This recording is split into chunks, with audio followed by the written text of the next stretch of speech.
La trahison de Judas, un jour lourd de silence, un jour où le ciel s'assombrit, doucement, car un homme, un ami proche, s'apprête à trahir le Fils de Dieu.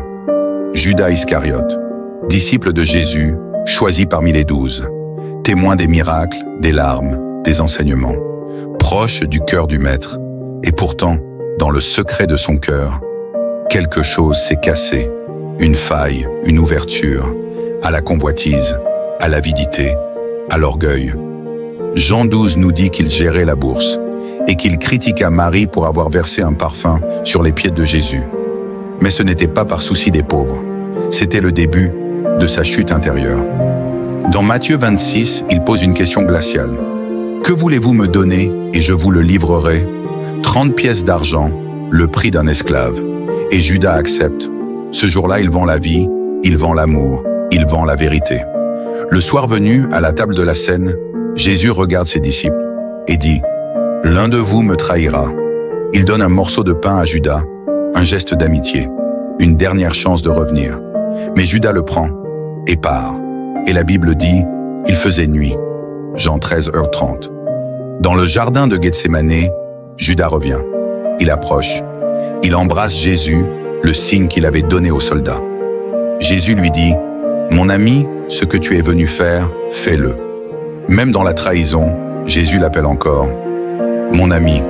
Le mercredi saint nous rappelle que la trahison ne vient pas toujours de loin.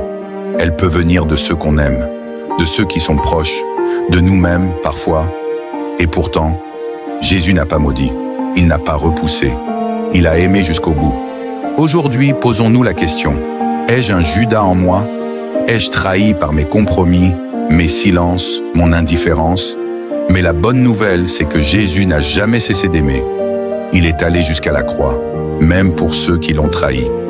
Mercredi saint, un appel à l'examen, un appel à la repentance, un appel à revenir à Jésus.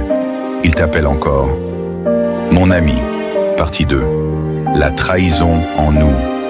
Judas a trahi Jésus. Mais, et nous? Pouvons-nous dire que nous ne l'avons jamais trahi? Nous aussi. Chaque fois que je préfère le monde à la vérité, chaque fois que je choisis l'argent, la popularité ou le confort plutôt que la fidélité à Dieu, est-ce que je ne le trahis pas moi aussi? Chaque fois que je me tais quand il faut parler, que je nie ma foi par peur du regard des autres, que je compromets ma sainteté, est-ce que je ne donne pas moi aussi le baiser de Judas? Le mercredi saint nous appelle à regarder dans le miroir de notre âme. Il nous dit « Reviens, confesse, ne fuis pas comme Judas ».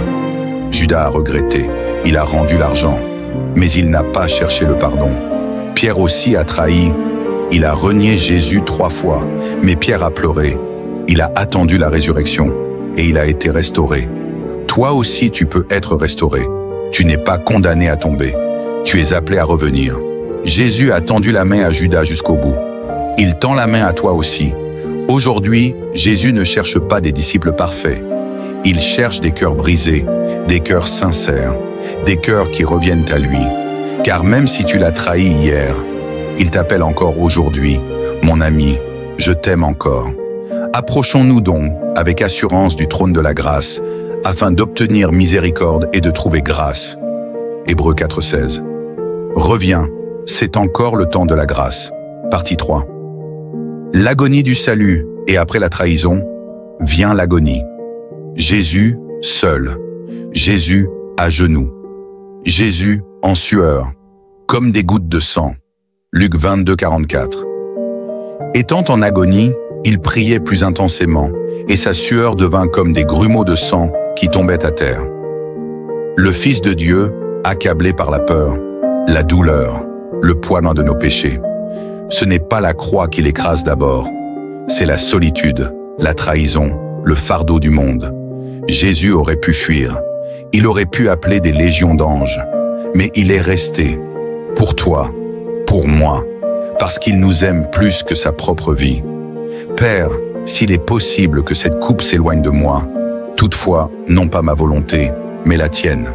Ce cri, c'est le cri du sacrifice, le cri d'un Dieu obéissant jusqu'à la mort. Seigneur, comment est-il possible que tu sois resté, alors que moi je t'abandonne si souvent? Comment as-tu pu porter mon péché, alors que c'est moi qui t'ai blessé? Aujourd'hui, je ne veux plus te trahir. Je ne veux plus t'ignorer. Je veux veiller avec toi, pleurer avec toi, t'aimer avec fidélité. Mon Jésus, je te choisis de nouveau. Ce soir, en ce mercredi saint, je dépose ma vie à tes pieds. Je laisse tomber mes trahisons, mes peurs, mes silences. Je choisis de veiller avec toi jusqu'à la croix, car je sais que derrière la nuit de la trahison brille déjà l'aube de la résurrection. Il a été transpercé pour nos péchés, brisé pour nos fautes, et par ses blessures, nous sommes guéris. Ésaïe 53, 5. À toi qui écoutes, reviens à Jésus, aime-le, suis-le, veille avec lui, jusqu'à la croix.